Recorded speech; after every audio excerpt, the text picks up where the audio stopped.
My ladies and gentle sirs, it is time once again for more Neckbeard stories. Carib-beard. Nice guy / Neckbeard story. Hi. Hey. This is my first time posting a story on Reddit, but after a series of events, I feel like I should share my most recent year-long struggle with a neckbeard / nice guy. So this post will be incredibly long, seeing as the beard and I roam the same social circles. Needless to say, there's been more than enough time for the beard to reveal his true colors. Let me lay out a scene for you with some characters. Myself, a geeky Latina that's obsessed with politics and Pokemon. I eat, sleep, and breathe law school. Cube, he's my boyfriend. He's dorky, funny, and genuinely a great person who loves me for my ambition and for who I am. I'm also willing to bet he's a great companion. Aha! Carib-beard. A guy who I befriended thinking he was genuine, but slowly and surely became a monster as the year went on. Then there's the group of awesome, geeky college students who know all of us and invite us all out to multiple events and, all that good stuff. And I didn't meet this neckbeard / nice guy as other people do. I didn't meet him in high school. I didn't see any signs of nice guy syndrome right off the bat. I didn't go to an anime convention and find this pure specimen with his body pillow. It was a slow process. I'll cut the details of it short, but I lived most of my life in the Caribbean. Recently, my country suffered from a series of natural disasters and economic issues. To continue my university education, my family and I had to pack up and move to the States. The first few months were difficult to deal with. I loved my island, my friends, and it hurt to leave. I spent the first few months silently wishing I hadn't moved. Despite it being for the best, it was an incredibly hard pill to swallow, and the weeks of social isolation, they didn't help either. We didn't know anyone. All our family was spread out to other states, and I didn't know how to start my life in this new city larger than the size of my entire island in the Caribbean.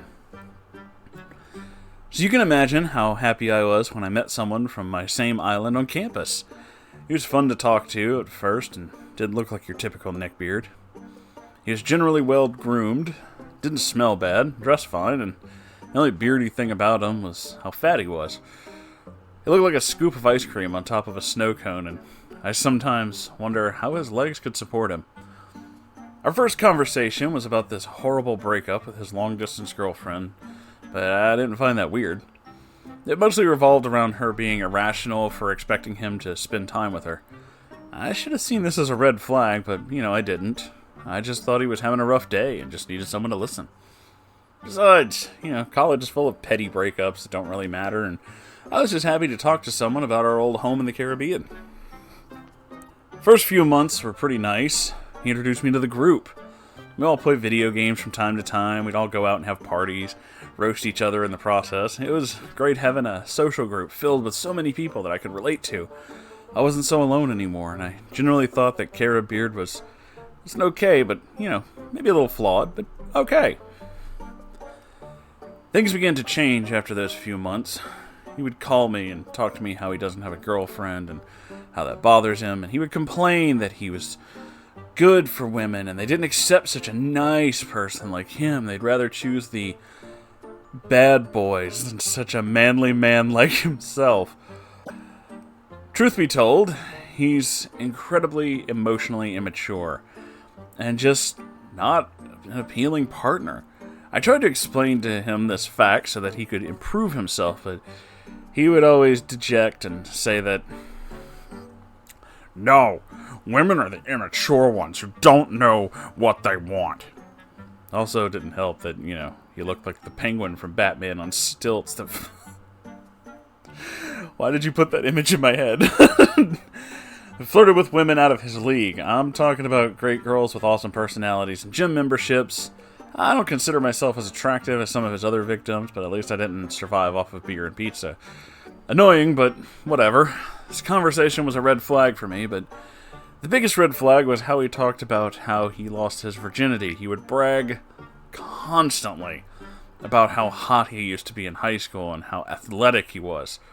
How women used to swoon for him and his muscles without even trying, because obviously women are all moths attracted to the reflective light of abs.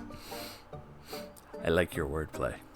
Supposedly, when he was graduating high school, he was just so sexy that his muscles overpowered a lesbian couple so strongly they just had to have sex with him at the same time.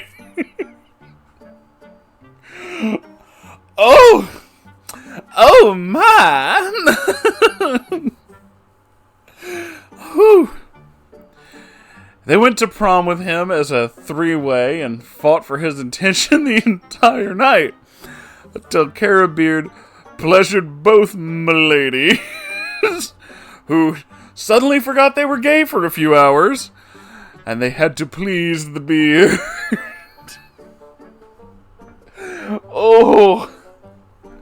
Oh my goodness. According to him, he was so good that they broke up and pursued him for an entire year, which he respectfully declined. They just weren't the lucky ladies for him, and he wasn't ready for such a commitment. Writing this was so painful. Reading this was hilarious. Thank you. At this point, I knew he was full-fledged nice guy. His obsession with anime tits and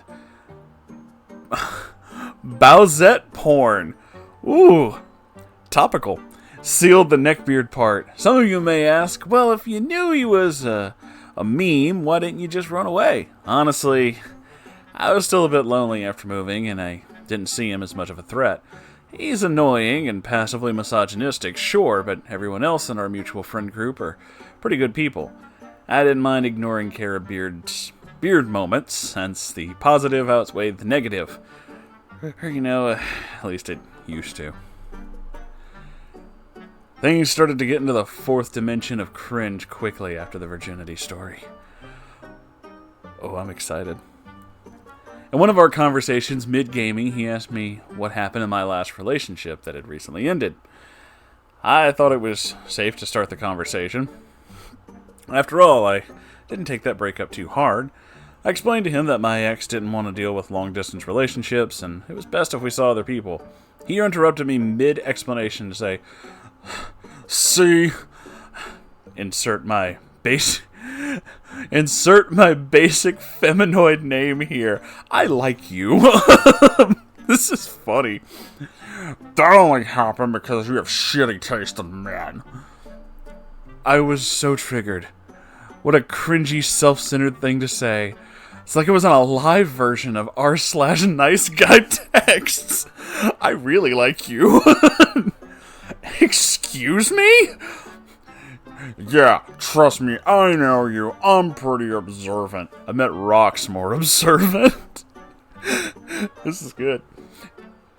"You just have shitty taste in men. If he was actually a genuine person, he would have stayed." He's a good person. Not everyone can or wants to stay in a long-distance relationship. Plane tickets are expensive. "Now, see, you're making excuses for him. Obviously, you can't trust your own judgment because you're just attracted to shitty men. I wouldn't have left you like that." It was so cringe. After that, I kept my distance and did not talk to him ever again about anything personal. I even tried talking politics, my bread and butter. But he is, to this day, convinced that I am irrational and therefore untrustworthy to be heard out.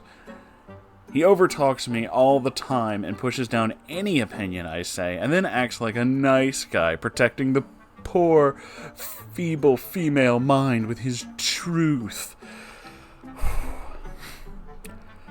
This became worse when I started dating my current boyfriend, Cube.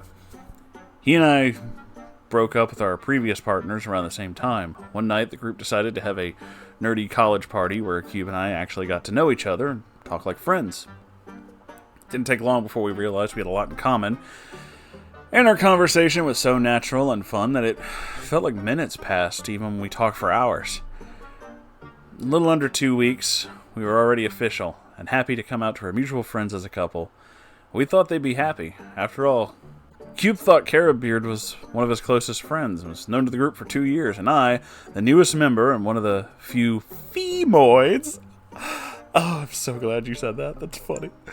This group had to offer, found a genuinely good person, and Moonhorse is very happy for your relationship. That sounds adorable, you guys. Things didn't quite go that way. Carib-beard was livid. He sent a bombardment of messages that same night and endlessly backstabbed Cube's friendship. Why would you date him? Dude, he's a player. He's gonna cheat on you. See, you proved me right by picking more shitty men. I'm trying to be logical with this man-child. I trust my judgment on people. He seems like a genuine person. Well, you shouldn't, because you don't know what you want. Oh! Oh! There it is. Yeah, I do. If you did, your last boyfriend wouldn't have left you. Whoa! Damn! It took every ounce of my patience not to call him out then and there. Look, I can judge him on my own. If he cheats, I can handle that just fine. For 3 months, in the early stages of my relationship with Cube, Carib-beard was constantly asking me when I was going to leave him. He used to be an invited guest to my house, but he wouldn't shut the fuck up about his plans on how to hurt Cube and lie to him behind his back. He would act like Cube was this monster and told me not to tell my boyfriend that he was admitting the dark side of him. Carib-beard said this as if he was a edgy teenager, while at the same time acting all nice and friendly whenever we hung out. The beard went as far as to suggest that I cheat on Cube to teach him a lesson, which I personally found disturbing. Obviously, I told/showed my boyfriend everything, which hurt him dearly that a person he called friend would do this to him. Needless to say, Carib-beard isn't invited to my house anymore. I stopped talking to him as much, only if I have to. Only more group activities. I stopped hanging out with him because every conversation would revolve around Cube and how I was making a mistake. The beard would constantly tell me scenarios where Cube was going to quote-unquote cheat on me, tell me fake stories that never happened, and threaten to ostracize us from the social group because we were apparently the irrational ones. First I believed it. I was the new person. I didn't think anyone would trust me compared to Carib-beard, who knew most of them for years. I felt shitty. I was isolated again. The group stopped inviting me to stuff because Carib-beard would say to them that he did invite us but forgot somewhere along the way. Or he'd invite me to get me alone with him and forget to invite Cube. It's already hard enough for me to make friends or open up to people. This made that anxiety flare up. But guess what? Things only got worse. Things are turning to the creepy, rapey side, but this post is already way too long, so I might write about it in part 2, if this is interesting enough. Let's see. There's more at the bottom here. Moonhorse. Hey, that's me! I trust you because out of all the YouTubers, you seem the most caring and empathetic. Aw, that's sweet, thank you. Neckbeard stories are fun to listen to, but sometimes they go from funny to terrible for the people involved. So that was a hell of a story. And that's just part 1. This guy's a prick. He sounds like a real asshole, but like, look, as I've said in many of these before, first off, he's a dick. If your friends, your friend group, that whole thing, if they really care about you, and obviously they do, just, explain. If you have to explain to them what's going on, then do so. This guy's being an asshole. This is what's going to happen. If some people don't want to be friends with you afterwards, then they were not really good friends to begin with. You found happiness with this person that you're in love with. You're both very happy together. It's not that motherfucker's problem. He needs to get his shit under control.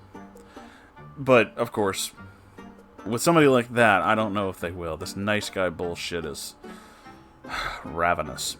Kind of like a disease. That being said, I do wish you guys the best, because you sound like a totally adorable couple, and it sounds like you guys are really, really happy. Also, with that being said, seriously though, I fucking love your writing style. This was really fun to read. Your comments were really, really funny. I do hope you write more. This was great, and I hope you guys enjoyed it. I'm gonna end this video here, because, wow, that's actually a long one. Okay, I just looked at the fucking clock. Thank you all for watching. If you want to send me your own stories, Neckbeard or otherwise, you can send them to r/Moonhorse Stories on Reddit. It's a subreddit, obviously, and that's where I get most of my stories from. If you'd like to support this channel, there's a Patreon you can donate to, and there is a website where I sell t-shirts and all kinds of other stuff. Links to all of these things are in the description down below, and thank you all for watching. Really, this is a fun one. Seriously, write more. This was really fun. I want to hear more. But yeah. Before I forget, yeah, if you're looking for a friends group who's not going to worry about whatever this fucking Carib-beard, Neckbeard motherfucker thinks, hey, we're right here. We love you, baby. It's all good. I'll see you guys in the next video. I love you now. And forever. I don't know why I said now, but I'm going to go ahead and add forever into that too. Okay, bye.